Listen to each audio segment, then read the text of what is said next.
అందరికీ నమస్తే. 'అపరిచితుడు' సినిమా గుర్తుందా?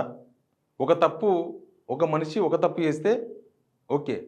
ఒకే మనిషి 10 తప్పులు చేస్తే 10 మంది 10 తప్పులు చేస్తే అని లెక్కలుంటాయి. సేమ్ 'కొండా సురేఖ' వ్యవహారం కూడా అట్లే ఉన్నది. మీరు కేటీఆర్‌ను పొలిటికల్‌గా టార్గెట్ చేయబోయి అనవసరంగా సినిమా ఇండస్ట్రీస్‌ని లాగిండ్రు. నాగార్జున ఫ్యామిలీని లాగిండ్రు. సినిమా ఇండస్ట్రీలో చాలామంది మహిళలను లాగిండ్రు. అన్నీ చేసిండ్రు. మీరు బహిరంగంగా ఇప్పటివరకు క్షమాపణ చెప్పకపోగా మళ్ళీ మీరు పదే పదే అవే కామెంట్స్ చేస్తున్నారు. దీన్ని ఏమనాలో తెలుస్తలేదు. ఈ సమాజానికి మీరు ఏం చెప్పదలుచుకున్నారు? అంటే నేను ఇంతే, నా క్యారెక్టర్ ఇంతే, నేను ఇట్లే మాట్లాడతా అని చెప్పదలుచుకుంటే చెప్పండి. ఆల్రెడీ పాపం మీ పీసీసీ ప్రెసిడెంట్ ఏమో సినిమా ఇండస్ట్రీ వాళ్ళని బతిమలాడుతున్నాడు. ఇంకా వదిలేసేయండి ఇంతటితో, నా ప్లీజ్ ఇంతటితో వదిలేసేయండి, మేము చూసుకుంటాము, ఇప్పటి నుంచి ఇట్లాంటి జరగకుండా చూసుకుంటామనేమో మహేష్ కుమార్ గౌడ్ గారు బతిమలాడుకుంటున్నారు. అది మంచిదే, ఎందుకంటే తప్పు దొర్లింది. ఎవరైనా తప్పులు చేస్తారు మనుషులు. తప్పు దొరికినప్పుడు దాన్ని సరిదిద్దుకొని ముందుకోవడమే మనిషి జీవిత తత్వం. కానీ ఇక్కడ మళ్ళీ తప్పులు మనసు ఒప్పుకుంటలేదు. నేను తప్పు చెప్పినా, నేను తప్పు చేసినా అని బహిరంగంగా క్షమాపణ చెప్పకపోగా కనీసం నేను చెప్పింది తప్పు అని మీ మనసుకు కనబడతలేదా మేడం? మీ మనసుకి కనబడతలేదా? మీరేమో వల ఏడుస్తారు సంబంధం లేకుండా.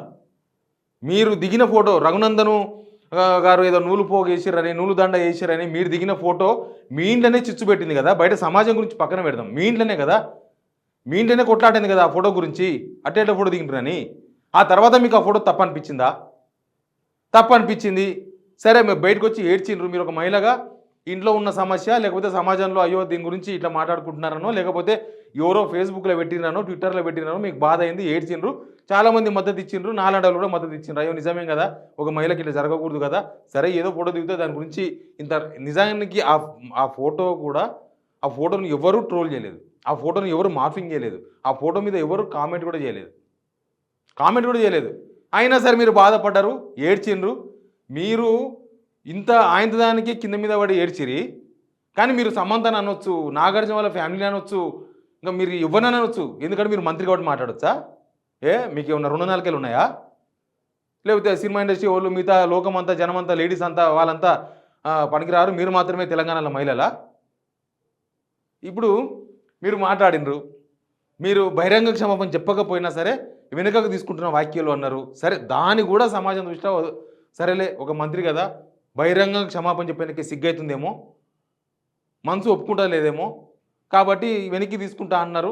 సరే పోనీ అట్లా కూడా కానీ కొంతమంది క్షమించారు, వదిలేసిండ్రు అని పాపం పీసీసీ ప్రెసిడెంట్ మాట్లాడి. మీ ముఖ్యమంత్రి ఇప్పటిదాకా మాట్లాడలే, అనవసరమైన మాటలు మాట్లాడుతున్నాడు తప్ప అవసరమైన మాటలు అస్సలే మాట్లాడతలేడు.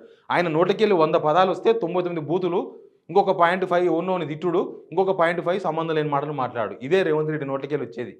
ఆయన ముఖ్యమంత్రి అయిన తర్వాత మంచి దిశకు తీసుకుపోతారు అనుకుంటే వెనకపోతున్నాం మనం. ఒక ముఖ్యమంత్రి ఇట్లా ఉండాలని నేర్పిస్తున్నాడు ఆయన భవిష్యత్తులో. ముఖ్యమంత్రి కాదు, రాజకీయ నాయకులు. రాజకీయంలోకి ఎంట్రీ కావాలంటే రేవంత్ రెడ్డిని చూసి నేర్చుకోవాలి. ఆ సిచ్యువేషన్ తీసుకొచ్చిండ్రు ఆల్రెడీ. ఇప్పుడు నిన్న సాయంత్రం మళ్ళీ మాట్లాడిండ్రు. ఒకసారి వినండి, విన్న తర్వాత ఇంకా ఆమెకి ఎవరైనా మద్దతు ఇవ్వాలనుకుంటే ఇవ్వండి. ఇట్లా మాట్లాడచ్చా? నాగ చైతన్యకి సమంతకి ఎందుకు విడాకులైనాయి అన్న విషయం ప్రపంచానికి తెలుసా? తెలియదు కదా. ఏమన్నా నాగార్జున సైడ్ నుంచి, ఫ్యామిలీ నుంచి ఏమన్నా చెప్పారా? ఆ అమ్మాయి చెప్పుకోలేదు కదా ఈ విషయం. ఆ అమ్మాయి చెప్పుకుంటుందా? చెప్పుకోలేదు. మాకు ఇంటర్నల్ గా ఇచ్చిన తెలిసిన సమాచారం ఇండస్ట్రీ నుంచి. ఈ రోజు నాకు మా కోపం వచ్చింది, మాట్లాడాల్సి వచ్చింది, మాట్లాడితే నేను వాస్తవాలు మాట్లాడదు. మీకు తెలుసు నాకే వాళ్ళ విడాకులు తీసుకున్న విషయం అంట ప్రపంచానికి తెలియదంట ఎందుకు తీసుకున్నారో. దానికి ఈమె రిప్రజెంటేటివ్. మరి వాళ్ళ ఇంట్లో సమంతకు వాళ్ళ రిప్రజెంటేటివా? సమంతనే కదా మీకు రాసింది, నన్ను అనవసరంగా లాగొద్దు, మేము పర్సనల్ కన్సెంట్తోనో మేము ఇద్దరం కలిసి తీసుకున్నాం, విడాకులు తీసుకున్నాం, అది మా ఇష్టం, మా పర్సనల్ అని. ఇప్పుడు సమంత ఆయన ఎవరు? నాగ చైతన్య. వాళ్ళు విడాకులు తీసుకునేది ఇప్పుడు చాలా అవసరమా? సమాజానికి చాలా అవసరం. మీరు తెలుసుకొని మీకు ఏం పనిపాట లేదా? మీకు మంత్రిత్వ శాఖ ఉంది కదా, ఫారెస్ట్ డిపార్ట్మెంట్ ఉంది కదా, మీకు ఒక దేవాదాయ శాఖ ఉంది కదా, దాన్ని ఏం పనిపాట లేదా? లేకపోతే రిజైన్ చేయండి మంత్రి పదవికి. పనిపాట లేని డిపార్ట్మెంట్లు ఎందుకు? మొన్ననే కదా, మొన్న పెద్ద తుఫాన్లు వచ్చి వేల చెట్లు నేల కొరిగే అడవులా పోయి చూసి వచ్చిర్రా? దేవాదాయ శాఖలు ఏం పని లేదా? మంత్రులకు ఏం పని లేదా? అసలు రేవంత్ రెడ్డి గారు మంత్రులకి ఏమైనా పని ఉందా? లేదా ఉత్తగా టైంపాస్కి ఇచ్చేసి జీతాలు 4 కార్లు ఇచ్చి తిరుగుపోరని ఎంజాయ్ చేయమని ఇచ్చిర్రా? ఆమె నాగ చైతన్యకు ప్లస్ సంబంధం ఎందుకు విడాకులైనో ప్రపంచానికి తెలవాలంట. మేడం తెలుసుకొని చెప్తుందంట. ఆమెకు జీతం ఇస్తుంది ఎందుకు? ప్రజల జీతము మేము కట్టిన ట్యాక్సులు జీతం ఇచ్చేది ఎందుకు? ఆమెకి ఇట్లాంటివి తెలుసుకోనికినా, ఎవరి ఇంట్లో ఏం జరుగుతుంది తెలుసుకోనికినా?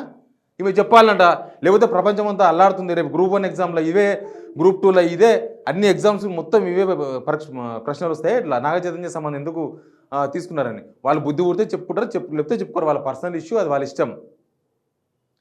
దానికి ఈమె రిప్రజెంటేటివ్ లాగా మాట్లాడతారు. ఎంత నేను అందుకే నేను ఒక వీడియో చేసిన, ఈమె కనీసము క్షమాపణ చెప్పే సాహసం చేయలేదు తప్పు చేసిన తర్వాత.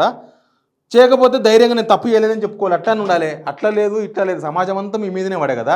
సమాజంలో కడుపుకు అన్నం తినవాడు ఎవడన్నా మీ మాటను సమర్థిస్తాడా మేడం? ఒక్కడన్నా పోనీ మీ మీ మీ మీ భర్త ఉన్నాడు కదా, కొండమురళి గారు సపోర్ట్ చేస్తారా? కొండమురళి గారు మీ ఫోటోకే సపోర్ట్ చేయలేదు. ఆయన మీ ఫోటో మీదనే గరం గరం అయినట. ఇక మీరు ఇట్లాంటి మాటలు ఆయన సపోర్ట్ చేస్తాడా?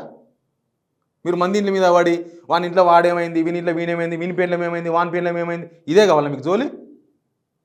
ఓ పని చేయండి, ఈ ఏందది అటవీ శాఖను వదిలేసేయండి, తర్వాత దేవాదాయ శాఖ వదిలేసి ఓ విడాకుల శాఖ ఒకటి పెట్టండి. విడాకుల శాఖను పెట్టి దానికి మంత్రిత్వ శాఖ వేయండి. ఆమె రోజు ఎవరింట్లో విడాకులు అవుతున్నాయి, ఎందుకు విడాకులు అవుతున్నాయి ఆమె చెప్పలేకపోతున్నాడు. సమంత ఈమెకి ఇంటర్నల్గా తెలిసిందంట.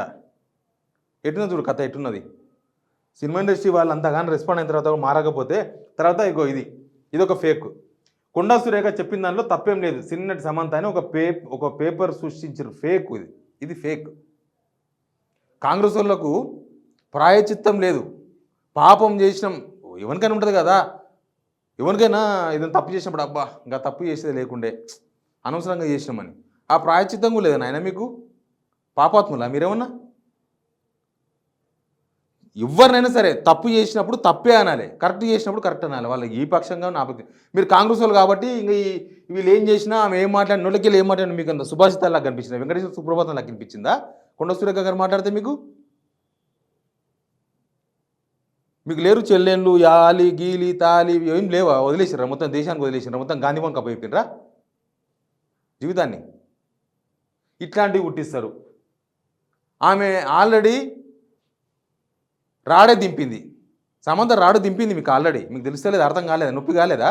మళ్ళీ ఇట్లాంటివన్నీ ఫేక్ అన్నీ సృష్టిస్తున్నారు. ఆమెకు ప్రాయచిత్తం లేదు. అయ్యో నేను తప్పు చేసినానా అన్న ఫీలింగు లేకుండా అన్ని మాటలు మాట్లాడుతుంది ఆమె. కనీసం ఆమె నోటికి మొక్కండి, ఎవరైనా పోయి కొబ్బరికాయ తీసి 4 కొబ్బరికాయలు వేసి మొక్కర్రి.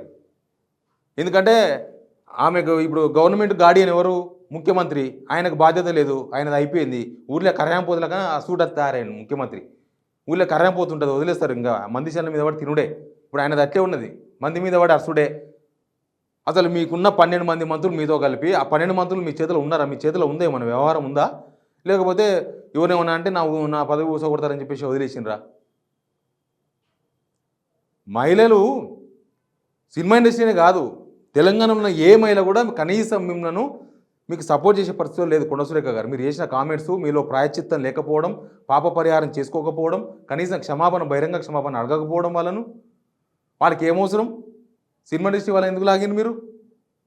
మీ టార్గెట్ ఏంది అసలు? మీ పని ఏంది? మీ కథ ఏంది? కార్ఖాన ఏంది? నాలుగే ఉందని ఎట్లా పడితే అట్లా మాట్లాడాడైనా? నాలుగే ఇంతమంది అయ్యండి మాట్లాడకుండా. కొండమురళి గారు కొద్దిగా కంట్రోల్ చేయండి మీ మిస్సెస్ను. ఈ సమాజంలో ఉన్నాం మనమంతా.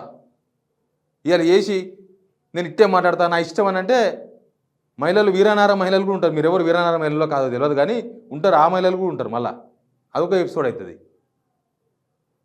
కొండా సురేఖ గారు మీరు కంట్రోల్ ఉండండి, లేకపోతే ముఖ్యమంత్రి గారు మీరైనా కంట్రోల్ చేయండి. సభ్య సమాజం తల ఎత్తుకునేటట్లు ఉంచండి.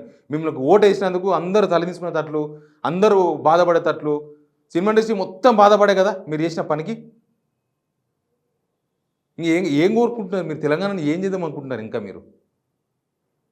ఆ రఘునందన్ ఎటు పోయిండో లేడు, మొత్తానికే పోయిండు. మొన్ననేమో వచ్చి శుద్ధపూస మాటలు మాట్లాడాడు బీజేపీ ఆఫీసులో పెట్టి.